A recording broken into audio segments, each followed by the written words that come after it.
Analog horror is a genre that I had a lot of interest in and a lot of excitement for back in the day.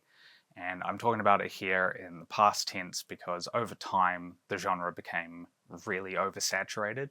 There were a lot of people who saw the success of shows like The Monument Mythos and Local 58 who tried to jump on the trend and did so poorly. They, just recorded, random footage of like the woods or something like that, or better yet, they would just grab a load of stock footage and slap a VHS filter over the top.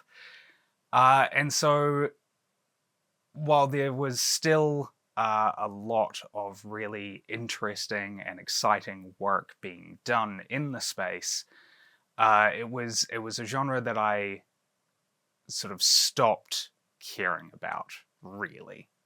Angel Hare breaks with tradition by being good. It is part of the subgenre of haunted children's entertainment, which is very popular in online horror and creepypasta and sort of no sleep stories and things like that. If you've not seen the show, Angel Hare is a YouTube series. It is ongoing, though I would say the sort of main story arc is complete. It was 6 episodes. It'll take you a little less than a half hour to watch the whole thing.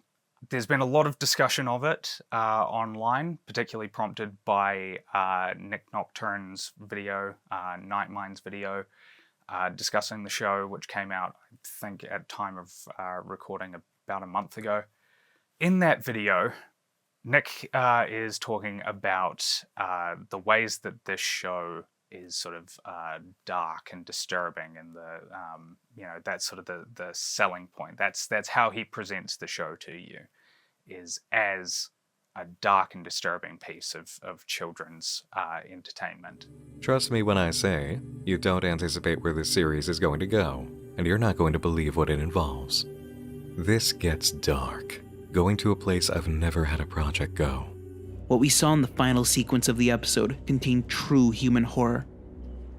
The fact this children's Catholicism cartoon presents a situation that shows scenes such as barricading a door with someone on the other side banging on it while hiding in a closet fills me with dread. Knowing the character in this cartoon is directly communicating this information to a child in the real world makes it all the more terrifying.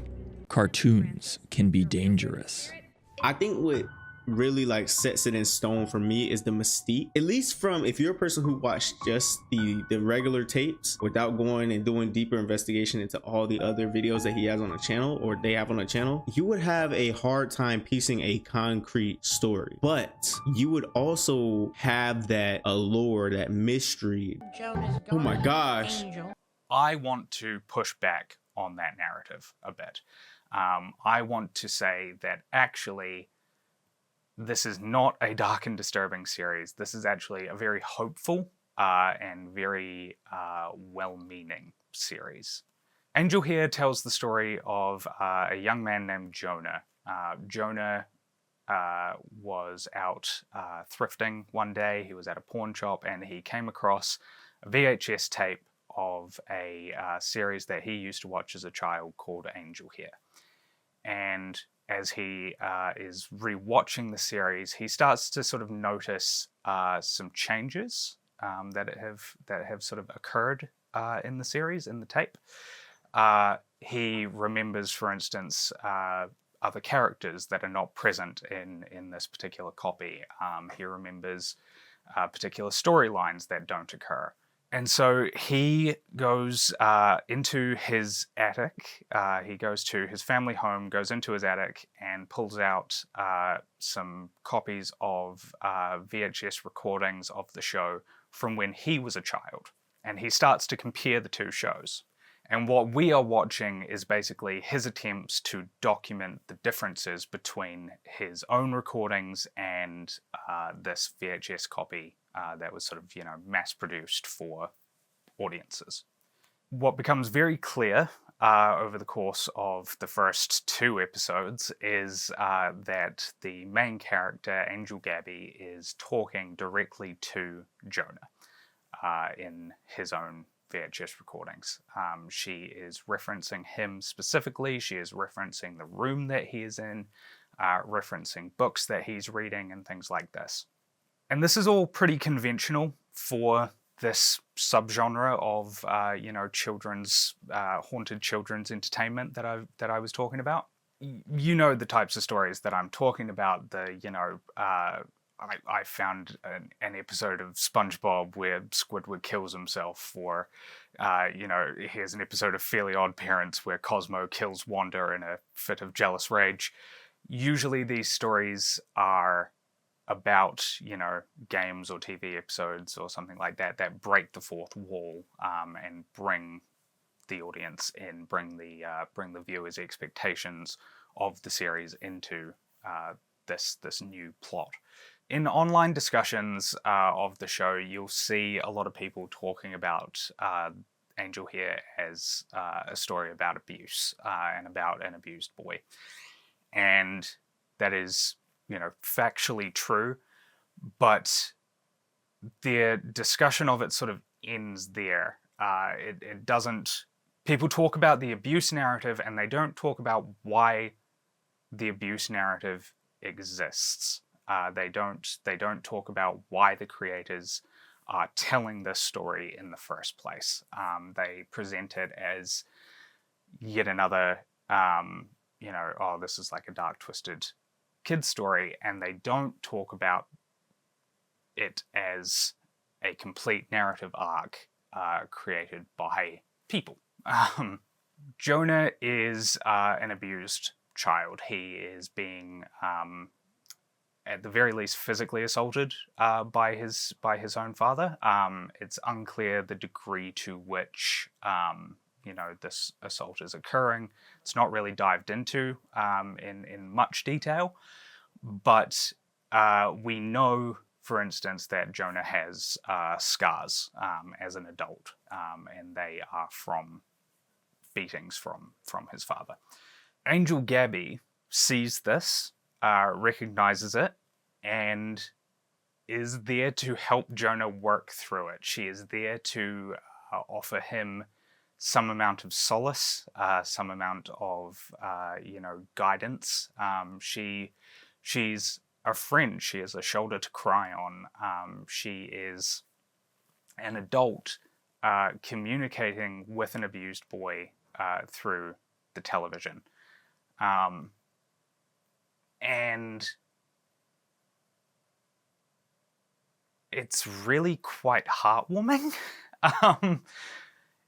What makes Angel Hare so remarkable, what really appeals to me about the show, is the ways that it uses the abuse narrative to talk about what children's entertainment does, what the purpose of children's entertainment is, which is, broadly escapism and teaching children life lessons.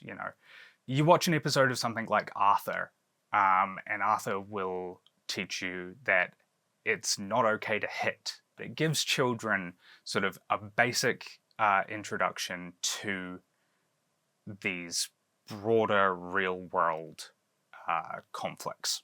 And that's exactly what Angel Hare does too. Angel Gabby is teaching Jonah how to survive. She is teaching Jonah how to keep himself safe, and how to survive, how to grow up to be a full, well-rounded adult in spite of the abuse that he is facing at home. And that to me is just really moving. If you look at the comments of the tape number 6, the sort of what I would say is the final episode of the main narrative arc of the show, you'll see a lot of people in there talking about how they wish that they had an Angel Gabby growing up. they'll say that, hey, you've created something really powerful and really moving here. Sorry, I'm getting quite emotional. That's awesome. You know, I don't want to get too bogged down with you know, my own story or anything like that. Suffice it to say, I grew up in an abusive household, and films, television, music, it was always an escape for me. It was always a way of, you know, getting away from the world, getting out of myself. And ultimately, that is what Angel here provides Jonah. It provides him with an escape. If you've not seen the show, I really do recommend that you go out and watch it. As I said, it will take less than a half hour for you to watch the entire thing. I will link to it in the comments below. I originally wasn't going to make this video because even as I was watching, you know, episodes 1 through 5 of the show, all of this had occurred to me, but it really wasn't until episode 6 that I decided this is something that I have to talk about, and that's because, man, it just has such a knockout ending. It rules. It's so good. I don't want to spoil the specifics of the ending. I don't want to say what happens, partially because I don't know if I'll be able to get through it if I do. But suffice it to say that the series end is very moving, very, very heartwarming. This was as you can probably tell, this was an unscripted video. This was just a piece of art that really moved me, and it was one that I felt compelled to talk about, and so here I am, just telling you about it.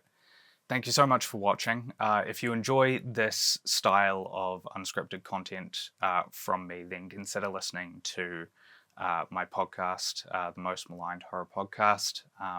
One of the episodes of that is already up on my YouTube here. I'll link to that in the show notes as well.